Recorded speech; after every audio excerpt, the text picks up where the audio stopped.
Qué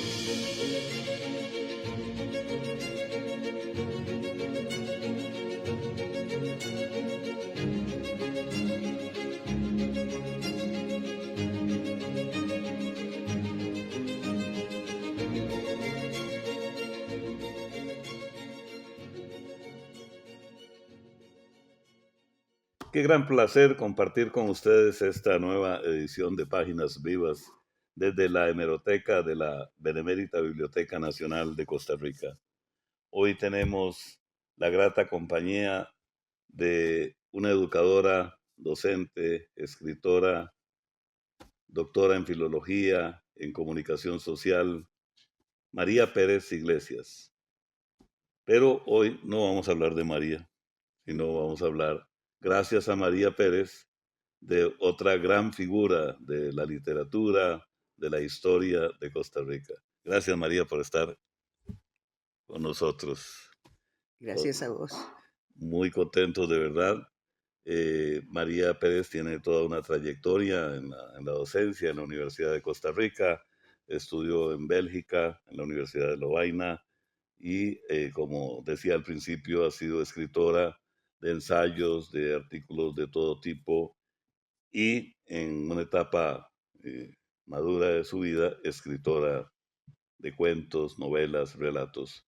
Pero la invitamos hoy y la comprometimos para vernos en una próxima edición de Páginas Vivas para conversar sobre esa faceta tan interesante de María Pérez. Hoy, gracias a María, gracias a su gentileza, nos va a hacer un retrato de Adela Ferreto Segura. Doña Adela Ferreto, extraordinaria mujer costarricense, quien junto con su esposo Carlos Luis Sáenz Elizondo, el abuelo cuentacuentos, hicieron una labor maravillosa y tuvieron una militancia política valiente y decidida en épocas muy difíciles para Costa Rica, en épocas muy difíciles en Costa Rica. Y entonces, al saber de la amistad entrañable que tuvieron María Pérez y Adela Ferreto, María, como dicen decíamos los periodistas antes, los micrófonos son tuyos, porque ¿cómo nació esa amistad entre María Pérez y doña Adela Ferreto? Realmente esa amistad fue una amistad entrañable. Adela me llevaba 42 años, entonces parece increíble que entre dos personas con tanta diferencia de edad hubiera una relación tan hermosa, tan profunda y además tan horizontal, porque efectivamente discutíamos no solo de literatura, sino de todos los temas y parecía que teníamos la misma edad. La amistad con Adela nace de una manera un poco extraña. Yo en la Universidad de Costa Rica sustituí a don Carlos Luis Sáenz Elizondo en la Cátedra de Literatura Costarricense. Cuando él se jubila, yo paso a asumir la cátedra, Sí, los cursos 1 y 2 de Literatura Costarricense. ajá, en la Universidad de Costa Entonces, Rica. en la Universidad de Costa Ujú, Rica, ujú. entonces yo pensé, bueno, lo menos que podría hacer ahora que ya él se fue es hacerle una entrevista a don Carlos Luis. Y resulta que se me fueron pasando los días y vino el momento de irme a sacar el doctorado y no le hice la entrevista. Entonces me quedó como un remordimiento de conciencia. Entonces, Claro, apenas llegué al país de vuelta del doctorado en el año 81, lo primero que hice fue empezar a buscar la forma de volverme a conectar con don Carlos Luis. Y así fue como llegué a la casa de ellos, en Barrio México. en Barrio México, ahí a la puritita par de la Sí, casa de doña Luisa González, que también es benemérita de la patria, cierto. y de don Gonzalo González. Vivían los dos puerta con puerta. Ujú. Entonces ahí llegué y ahí conocí a doña Adela. Al principio me asustó porque era una mujer eh, con una gran prestancia, una gran presencia, una mujer que se veía severa, fuerte, Ciertamente. eh, Las fotografías que estamos viendo lo seria, demuestran. seria, muy seria. Entonces yo pensé, bueno, esta señora va a ser difícil entrar. Y sin embargo, un poco tiempo después empezamos a ser amigas. En realidad me tocó vivir con ella un periodo que le fue sumamente difícil. Carlos Luis en los últimos tiempos empezó a separarse de todo, a separarse de la persona que más quiso en el mundo, que fue Adela. Él realmente dependía muchísimo de ella. Ella Así. siempre andaba detrás de él recogiéndole las servilletas, las cosas que escribía en papeles sueltos, en hojitas, incluso en papel de pan. Y luego cogía y se lo pasaba en la máquina de escribir. Siempre andaba detrás de él, ordenándole las cosas, ayudándole con los libros de texto, ayudándole con la revista. Siempre trabajaron muy juntos. Pero además de trabajar juntos, ella lo protegió muchísimo. Decía que era su frailecillo. Como ella amaba a San Francisco de Asís, siempre hablaba de él con muchísimo afecto. Y para ella fue muy difícil ver cómo él se iba metiendo dentro de él mismo y se iba separando del entorno, de la realidad. Y yo creo que sufrió mucho por eso. Y yo me acuerdo el día que le dije a Adela, pero tenés que entender algo. Si no se separa de vos, no se puede ir. Y ya llegó el momento de que se vaya. Entonces él no es que no te quiera, es que te quiere tanto que si no se separa se va a quedar aquí para siempre y va a sufrir lo que no tiene por qué sufrir. Qué generosidad, además de una escritora como Adela Ferreto, eh, respaldar y acompañar a su amor de la vida, pero a su colega escritor también. Era su colega escritor, sí, aunque yo siempre le decía a Adela, mira, yo lo siento muchísimo, pero tengo que reconocer que Carlos Luis es bastante mejor que vos en lo que se refiere a la poesía y a la escritura de obras de teatro. Yo podría estar de acuerdo con eso, pero en la narrativa sos mucho mejor vos. Y siempre decía, jamás, no me diga eso, porque nunca se lo voy a aceptar.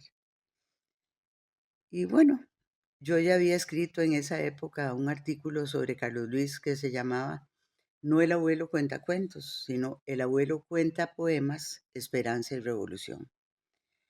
Y fue tiempo después que empecé a escribir sobre Adela y enfatizando en dos áreas que para mí eran muy importantes. Una, en su narrativa, Ujú. porque si yo decía que su narrativa era bastante buena, pues valía la pena enfocarse en ella. Y dos, en algo que también hizo Carlos Luis, y fue reflexionar sobre el proceso de escritura. Ella reflexionó mucho, no solo sobre los procesos de escritura y las formas de comunicar el conocimiento a través de distintas variantes de comunicación, como libros de texto, como revistas, como periódicos, bueno, como la radio también. Y por otra parte, la reflexión sobre lo que era literatura infantil. ¿Qué es literatura infantil? Y Adela pensaba que la literatura era literatura. No era una literatura que tenía que ser modificada de acuerdo a la edad de los lectores, sino que tenía que ser una práctica, por supuesto, estética, pero para ella también ética, que, que estuviera al servicio de no solamente del conocimiento, sino de la imaginación y de la construcción de un mundo mejor. De hecho, ella ya mayor escribió un poema muy largo que se llama El rostro del futuro, que nunca publicó, porque ella decía que ya había suficiente porquería tirada hacia el mundo. Lo decía incluso con una mala palabra que no me gusta repetirla aquí, porque decía que era como, bueno, lo voy a decir, era como poner un abanico y poner mierda y tirarla hacia todos los lados, y que ella no estaba dispuesta a eso. Y por lo tanto, aunque ella a veces se sentía desesperanzada por el futuro, no quería repetirlo, Claro. sino hacer cosas positivas para que la gente sintiéndose mejor, pudiera hacer algo mejor por los Sí. demás, Devolver la esperanza. devolver de alguna manera la esperanza. Es cierto, ella muchas veces se le bajaban las pilas, pero siempre trató de mantener una actitud positiva. De hecho, prácticamente todo lo que ella escribe es bastante positivo, tanto sus novelas como la poesía, como las obras de teatro, porque ella básicamente trabaja novela, bueno, cuento, obras de teatro y reflexiones o ensayos Sí. sobre la práctica. Una cosa que es importante es que Adela fue fundamentalmente una educadora. Ella creía en la educación, creía que el eje fundamental para el desarrollo de los pueblos era la educación, porque la educación era la forma de lograr movilidad social. Uno podría nacer muy pobre, pero si se preparaba educativamente, podía cambiar y podía ayudar a cambiar el mundo. Entonces, para ella la educación era fundamental. De hecho, siempre trabajó como educadora. Con una formación además tan sólida o con influencias tan importantes como la de don Joaquín García Monge y de don Omar Dengo en distintos periodos en la escuela normal. Bueno, Adela realmente nace en un momento donde el machismo todavía es más exacerbado que el machismo hoy.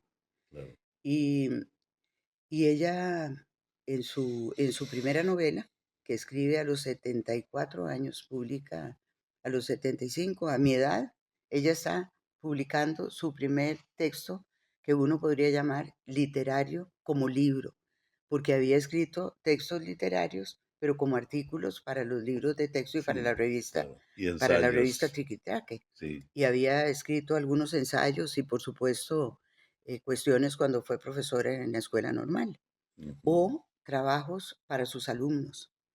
Pero realmente un texto literario lo publica a los 74 años y es Las Crónicas de un Tiempo, que es una novela autobiográfica. Y ahí ella dice cosas interesantísimas. Ella cuenta sus primeras etapas cuando la metieron a estudiar con la niña Anselmita, cuando luego Mm. fue a una escuela pública y les daba miedo que fuera a la escuela pública.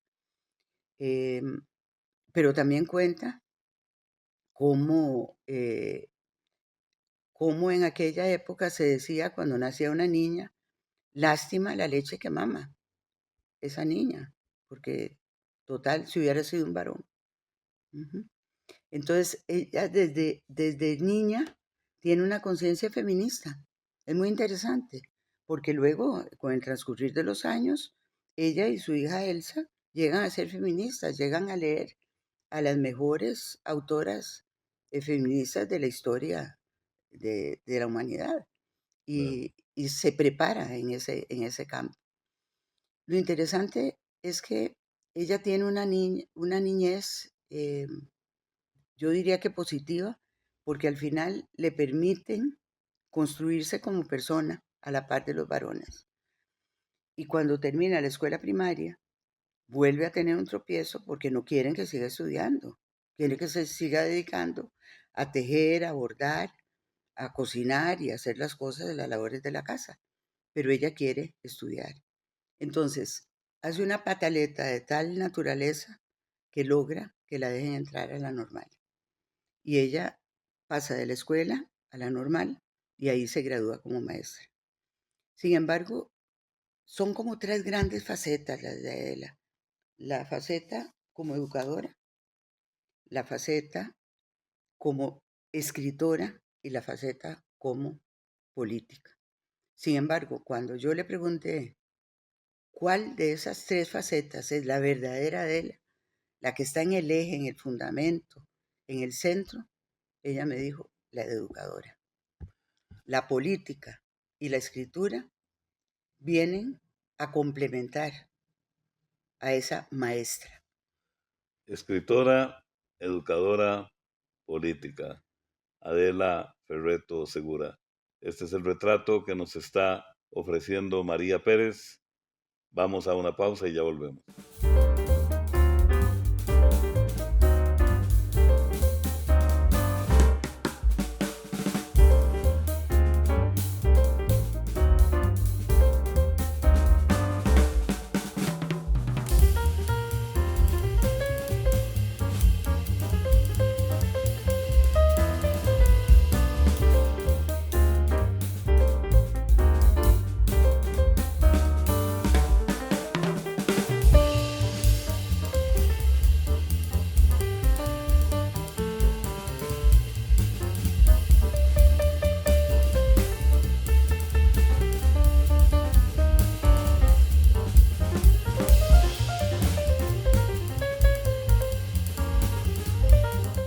Continuamos en Páginas Vivas conversando con María Pérez Iglesias sobre Adela Ferreto Segura. Continuamos.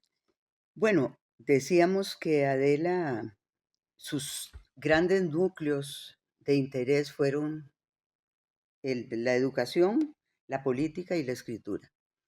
Y tal vez valga la pena decir que como educadora trabajó bastantes años en la escuela normal. Ella sustituyó a Carmen Lira en la cátedra de literatura infantil Interesante. y tuvo grandes amigos ahí en la escuela normal. Realmente toda el ala de don Joaquín García Monge, pero además todos los que fueron sus profesores fueron muy cercanos a ella.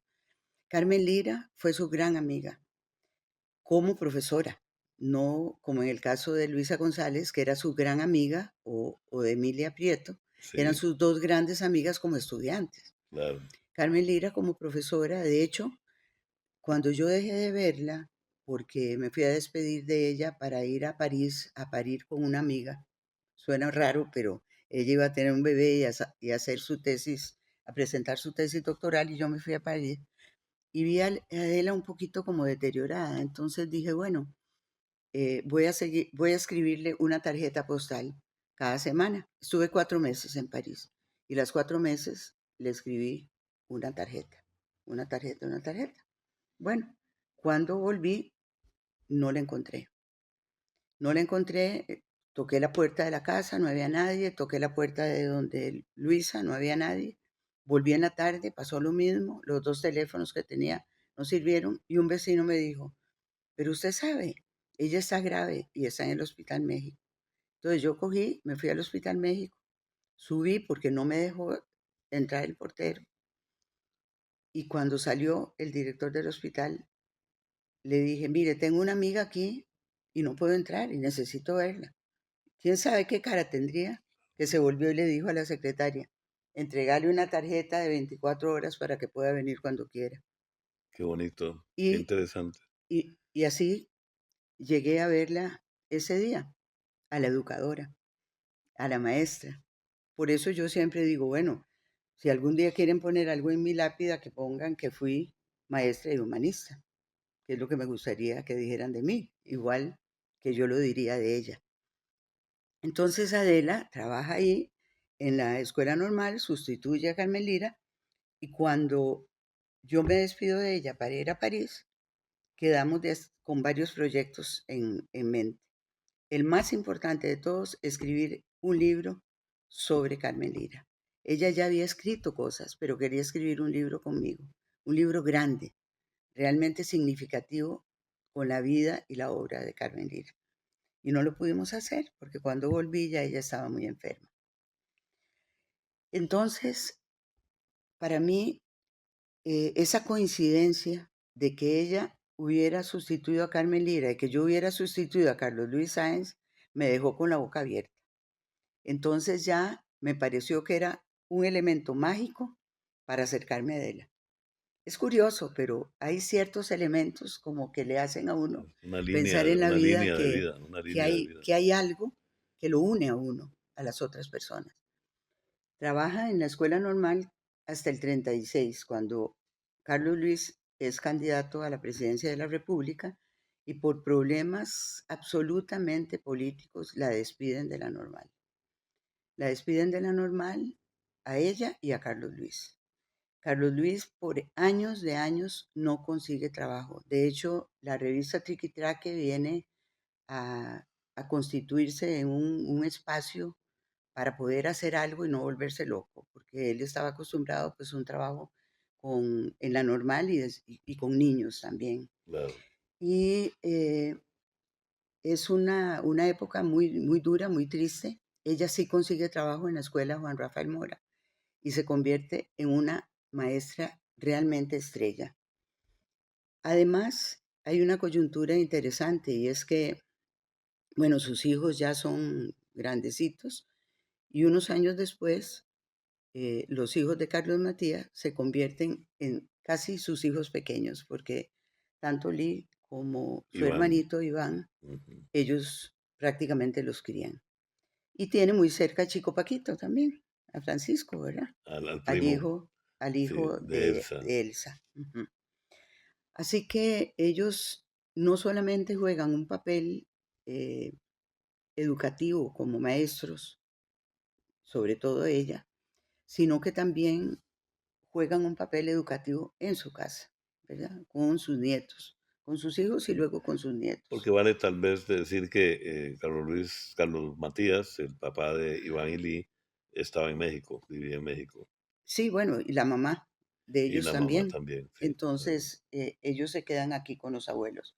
Políticamente ella juega un papel muy, muy importante, fundadora del Partido Comunista, eh, parte de numerosos grupos como la Alianza de Mujeres y sobre todo hace un trabajo fundamental en la parte de la paz.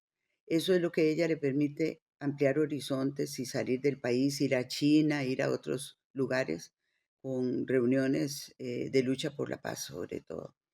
Y en el campo de la escritura, pues después de esa primera novela, ella va a escribir dos por los cuales va a recibir dos premios nacionales, uno de la editorial Costa Rica y un Aquileo Echeverría, con Tolo, el gigante viento norte, y Chico Paquito y sus duendes, que son dos novelitas para, digamos, para niños y jóvenes.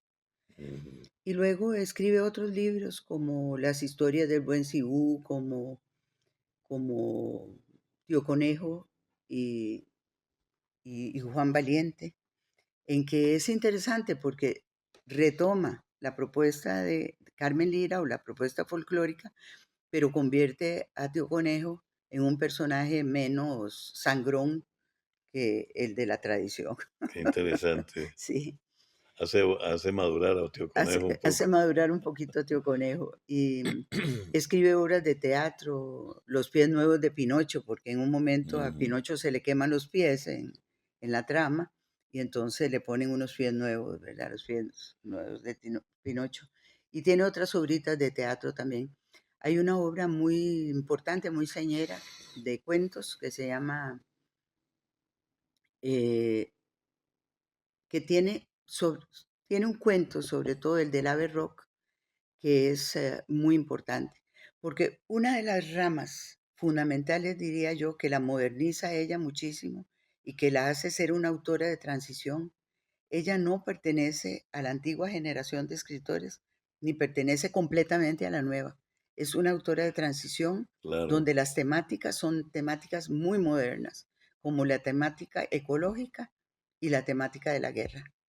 Porque, por ejemplo, ella, aunque trabaja muchísimo con la fantasía, la imaginación, el folclore, eh, para ella es fundamental el realismo también, como para José Martí, ¿verdad? Uno de claro. sus héroes, digamos, de la De sus literatura, referentes, de como sus se dice ahora. referentes, digamos. Ujú. Entonces, parece que Adela siempre está pensando en dicotomías. Ella trabaja mucho con las dicotomías. Por ejemplo, para ella es fundamental lo artesanal, pero también el uso de las nuevas tecnologías para hacer mejor la revista, por ejemplo. Entonces Claro, es entre lo artesano y lo novedoso, lo nuevo. De hecho, tiene un libro, lo maravilloso, que es para aprender ciencia, por ejemplo, ¿verdad? A ella le interesa muchísimo todo lo que es la ciencia. Entonces, juega entre el arte y la ciencia. Entonces, entre lo que es ciencia dura y lo que es la magia. La escritura, de hecho, le sirve para explicar la ciencia. Claro, El cuento donde explica la transformación de la mariposa es maravilloso y es ciencia porque es exactamente lo que ocurre, pero contado a través de una historia literaria. Y también otra dicotomía sobre la que trabaja mucho es la oralidad y la escritura. Ujú. La ujú, escritura como símbolo de muerte, como sí, dice, se dice, porque es lo que queda grabado, y la oralidad como el espacio, digamos, que hace más factible la transformación del lenguaje, ¿verdad? claro. Y bueno, quizás lo más interesante de Adela Ferreto es que ella nunca fue dogmática, jamás fue dogmática.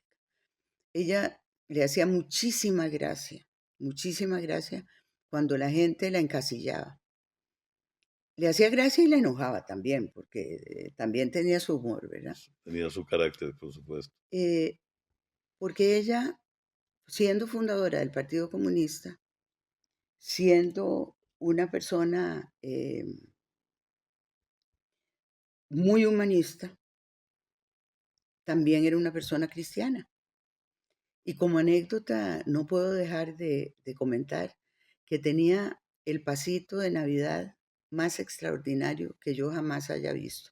De hecho, todos los viajes que yo hice desde que la conocí hasta que murió, le traje de mis viajes uno, dos, tres o cuatro pasitos de Navidad, porque ella tenía los nacimientos de todas partes del mundo, incluso de los países comunistas. Y Eh, lo armaba en la sala de su casa y era enorme. Tenía montañas, caminos, personajes y en cada rincón un pesebre con el niño Jesús, con la Virgen María y San José.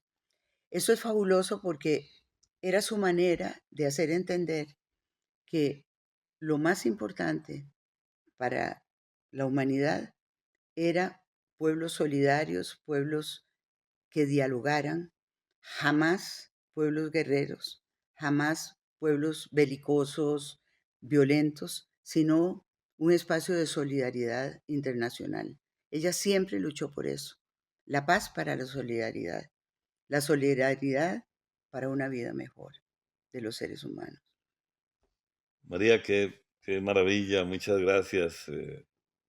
Eh, Representar así, con esa sensibilidad, con esa claridad, la evocación de una gran figura como doña Adela Ferreto Segura.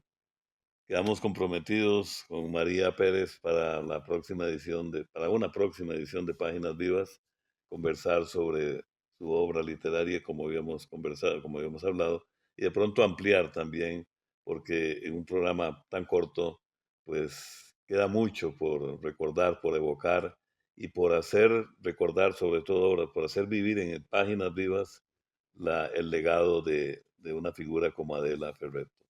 Gracias, María, de verdad. Gracias a vos. Gracias a ustedes también. Les esperamos en la próxima edición de Páginas Vivas desde la hemeroteca de la Benemérita Biblioteca Nacional de Costa Rica. Muchas gracias.